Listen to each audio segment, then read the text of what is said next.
Сәлеметсіздер ме? Күз қысай бастала салысыменен тұмау ауруменен ауырмайтын адам кемде-кем шығар деп ойлаймын.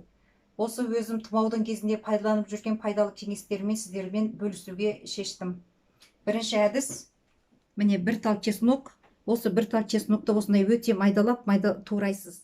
Турап болғаннан кейін міндетті түрде осындай шыны құды ыдыстарға саласыз. Мынау біздің өзіміздің дайындап қойғаным үйге глицериннің ыдысы болсын, настойка прополиса ма, валерьянка ма, осындай шыны ыдыстарда босатып осыған саласыз.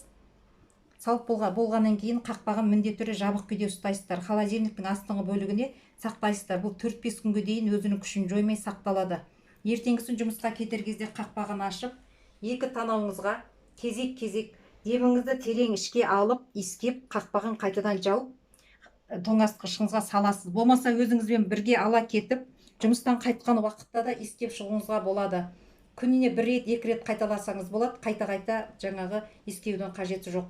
Бұл әдісті мен ЗОЖ газетінен осы әдісті пайдалану арқылы тұмау ауруымен ауырмай жақсы келе жатырмын деген адамның әдісін бөліскен кезде жазып алғанмын. Өте керемет пайдалы әдістің біреусі.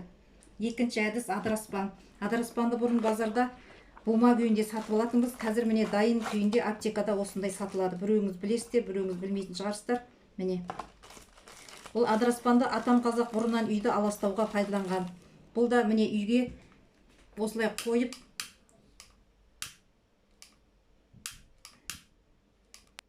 міне осылай жағасыздар. Бұл жаққан кезде өз ақырындап түтеп, үйге жаңағы түтіні тарайды.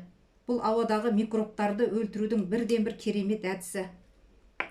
Одан кейінгі әдіс прополис. Прополисті барлықтарыңыз білетін шығарсыздар. Бұл базарда бал сататын адамдар сатады. Прополистің бұл бір жағынан қандағы жаңа микробтарыңызды да өлтіруге өте жақсы көмектеседі. Прополистің кішкене ғана бөлігін, бидайдай ғана бөлігін, міне мынандай ғана бөлігін таңлайларыңызға салып қойсаңыздар, ауыз қуысындағы барлық микробтарды өлтіреді. Бұл ауызға біраз уақыт салып жүрген бұл өзі рит. Ірігеннен кейін жұта салсаңыздар болады. Бұл да өте пайдалы кеңестің біреусі. Тек бұны балға аллергиясы бар адамдар сақтықпен пайдаланғандар жөн. Одан кейінгі әдіс кір сабын. Кір сабынды да кішкене су құйып жіберіп, сіздерге толық пайдалы, болсын деп көрсетіп жатырмын. Міне саусақтарыңызбен езіп жібересіздер да бұны да.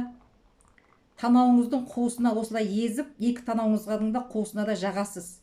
Бұл танаудың ішін ашытпайды да, қышытпайды да, танаудың қуысындағы микробтарды өлтіруге бірден-бір көмектесетін жақсы әдіс.